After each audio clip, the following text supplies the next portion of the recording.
मेरे प्रिय दर्शकों नमस्कार। प्रिय दर्शकों, ऋषि ज्योतिष में मैं आपका दिल से स्वागत करता हूं और आपका बहुत धन्यवाद देता हूं कि आप मेरे वीडियो बड़ी उत्सुकता से देख रहे हो।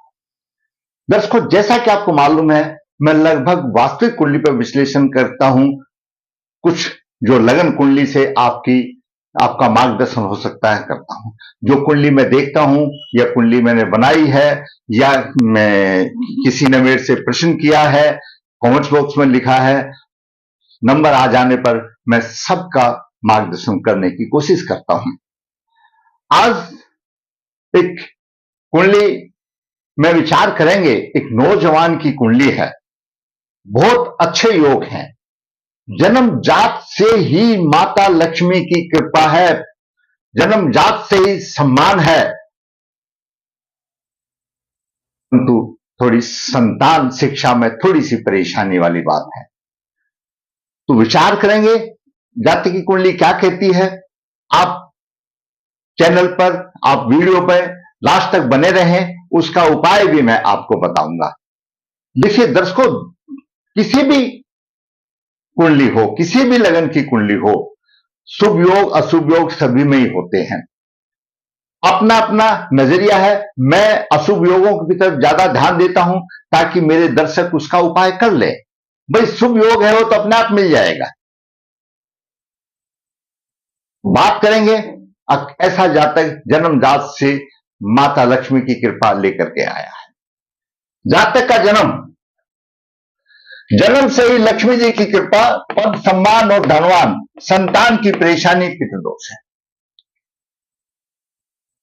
जन्म के जातक का जन्म 13 मई 97 शुक्ल पक्ष 7 अश्लेषा चरण 1 मंगलवार को हुआ। अश्लेषा चरण 1 साधारण है, गणमूल नक्षत्र है और उपाय शांति शुभ हो जाता है, दूर हो जाता है। जन्म के समय पर सिंह लगन अथवा सिंह लगन के 21 डिग्री है, वहीं पर मंगल 24 डिग्री 19 लेकर के विराजमान है। द्वितीय भाव में राहु 2 डिग्री 13 मिनट लेकर के कन्या राशि का है। कन्या राशि में राहु उच्च माना जाता है, अच्छा माना जाता है। छठे भाव में गुरु 26 डिग्री लेकर 55 मिनट लेकर के अपनी नीच राशि में है। गुरु मकर राशि में 5 डिग्री तक परम नीच का रहता है। गुरु यहां पर 26 में चला गया तो थोड़ा सा हल्का है। अष्टम भाव में केतु 2 डिग्री 13 मिनट और शनि 21 डिग्री 37 मिनट लेकर के। नवम भाव में सूर्य उच्च राशि का है, बुध 6 डिग्री 28 मिनट का है। फासला तो 22 डिग्री का है, थोड़ा सा कमजोर बुद्धादिक योग बनेगा। दसम भाव में शुक्र अपनी राशि में है और 9 डिग्री 24 मिनट लेकर के बैठा हुआ है। जब केंद्र में शुक्र हो जाता है, शुक्र आता है, अपनी राशि में हो या उच्च राशि में हो, चंद्र लगन से भी हो या लगन से भी हो, तो मालव योग बनता है और मालव योग एक विशिष्ट योग माना गया है, विशिष्टता प्रदान करने वाला योग माना गया है। पंच महापुरुष योगों में से एक मालव योग है। द्वादश भाव में चंद्रमा 16 डिग्री 40 मिनट लेकर के है, अपनी राशि में है।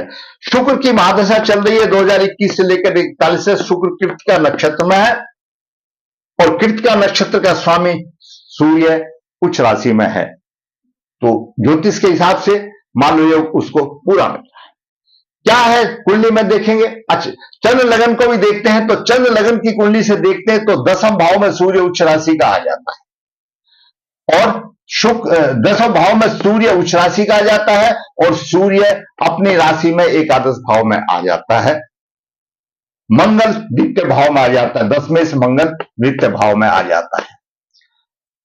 महायोग मैंने पहले भी बताया, जब भी कुंडली आती है मैं आपका मार्गदर्शन करता हूं। महायोग एक राशि परिवर्तन योग है, वह लग्नेश के द्वारा होता है। आपकी यहां कुंडली में कोई भी राशि लिखी है, उसका स्वामी लग्नेश है। अगर लगन के स्वामी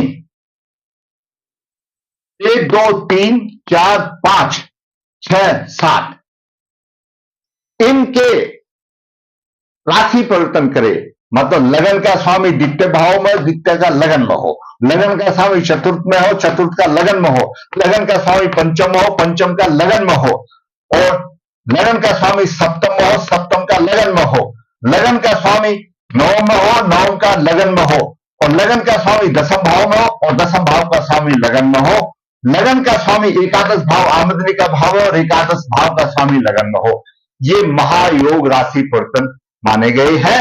लग्नेश का द्वितीय भाव, चतुर्थ भाव, पंचम भाव, सप्तम भाव, नवम भाव, दसम भाव, एकादश भाव के स्वामी से राशि परिवर्तन योग हो, महायोग कहा गया है। हमारे शास्त्र बताते हैं महायोग में जो जातक जन्म लेता है वह जन्मजात रईस होता है, उसको किसी भी प्रकार की कोई परेशानी नहीं आती।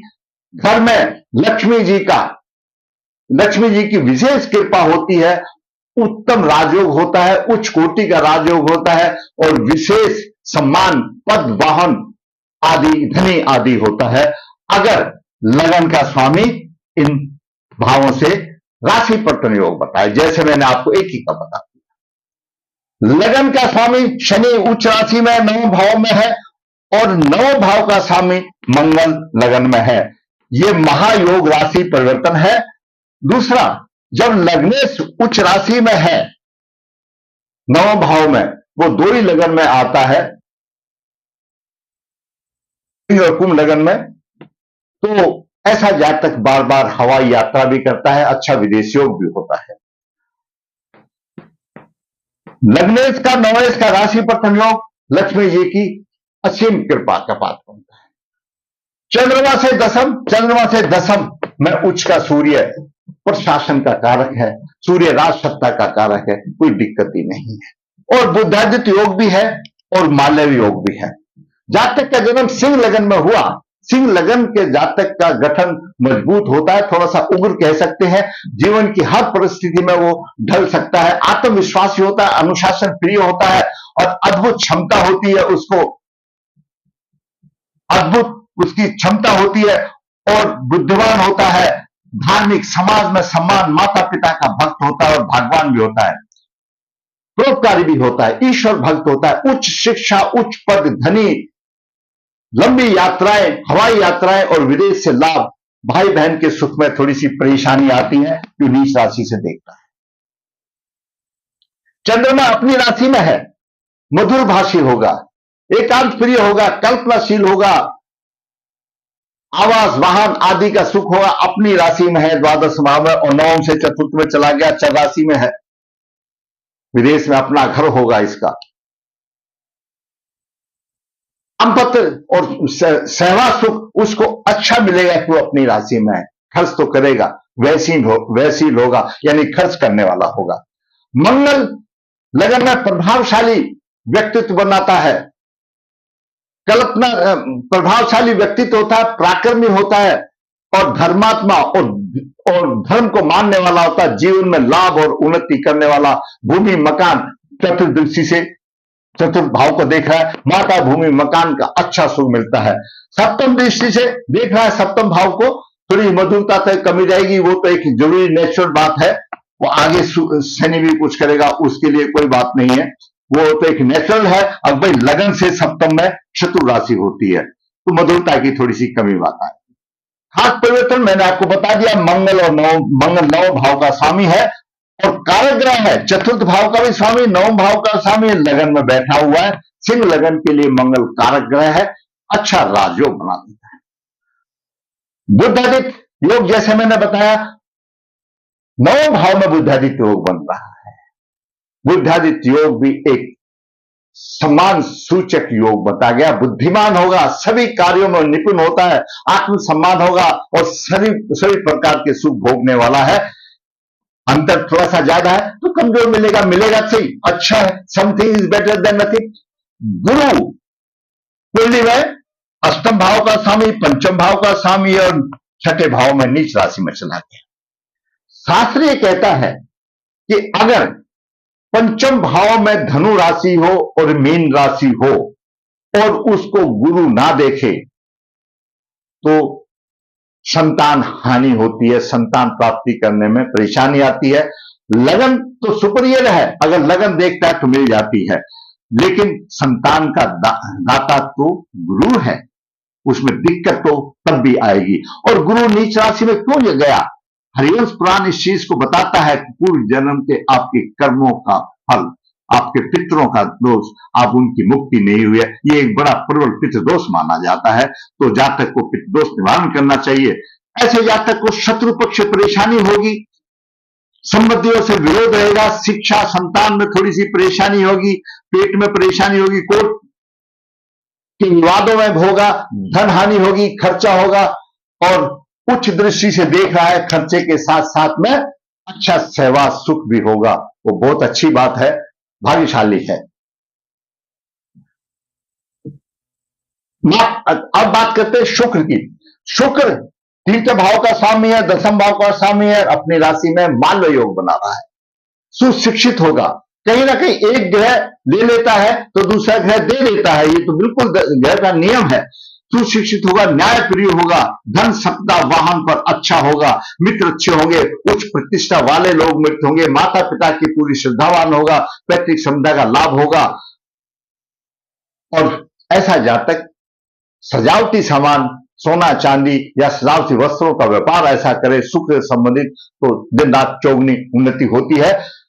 मकान का एक दस्तूर है दर्शकों, मंगल चतुर्थ भाव को देख रहा है, मंगल सिर्फ मकान देगा, अगर शुक्र भी उसको देख रहा है तो अच्छी सजा धजा मकान मिलेगा, सौंदर्य युक्त मकान मिलेगा, मकान में सभी चीजों की उसके पास सुविधाएं होंगी। शनि छठे भाव का स्वामी, सप्तम भाव का स्वामी अष्टम में है, बुद्धिमान होगा, गूढ़ विषयों का ज्ञाता होगा, रुचि होगी, शिक्षा संतान में परेशानी होगी, क्योंकि दसम दृष्टि को देख रहा है अष्टम भाव से, और सिंह के लिए कारक ग्रह है। थोड़ा सा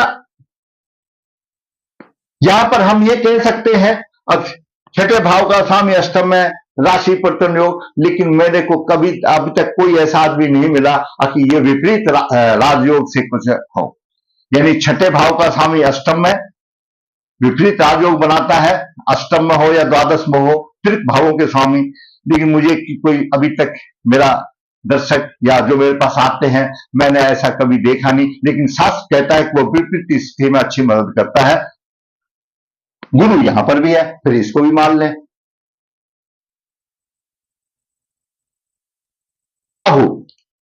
राहु द्वितीय भाव में है, मृत अवस्था में है, कोई खास नहीं, लेकिन फिर भी एक चीज मैं बता देता हूं कि राहु की नौम दृष्टि शुक्र के ऊपर है, और शनि का भी थोड़ा सा प्रभाव है। शुक्र वहां पर बलवान है, कमजोर नहीं है, उनके प्रभाव को सहन करने के लायक है, ऐसी बात नहीं है। लेकिन शास्त्र ये कहता है कि दसम भाव में अगर शुक्र है और शनि आदि का इनका प्रभाव है, तो ऐसी नौबत आ सकती है, दो विभाग करने की आ सकती है, जरूरी नहीं है वो करे, दशाओं के ऊपर है। हो सकता है उसकी दशाएं वृद्ध अवस्था में आएगी, 50-60 साल के बाद में आएगी, तो कौन उस चीज को देखेगा, लेकिन फिर भी सतर्क रहना चाहिए। ये सारी चीजें होती हैं कुंडली में, लेकिन आपने अगर देश काल परिस्थिति पर ध्यान दिया तो कुछ भी अटपटा नहीं रहता। जो चरित्रवान भी है वो अपना चरित्र दूषित नहीं कर पाता, सिर्फ उसको देश काल परिस्थिति का ध्यान रखना है। हमेशा ऐसे ही थोड़ी होता है भाई, तो वो चीज थोड़ा सा है, मान सकते हैं कि तू कष्ट देगा, यहां पर खर्चा अधिक कराएगा, और थोड़ी सी अपनी तरफ से वो देगा, लेकिन केतु की कुछ चलने वाली नहीं है, क्योंकि बलवान ग्रह चतुर्थ भाव को देख रहे हैं, बलवान ग्रह चतुर्थ भाव को देख रहे हैं, मंगल भी देख रहा है, शुक्र भी देख रहा है। तो इसमें खास बात, इसमें सबसे बड़ी अच्छी बात यह है दर्शकों, चंद्रमा पर गुरु का प्रभाव है, शुक्र पर गुरु की पंचम दृष्टि है, धन योग अपने आप आ गया।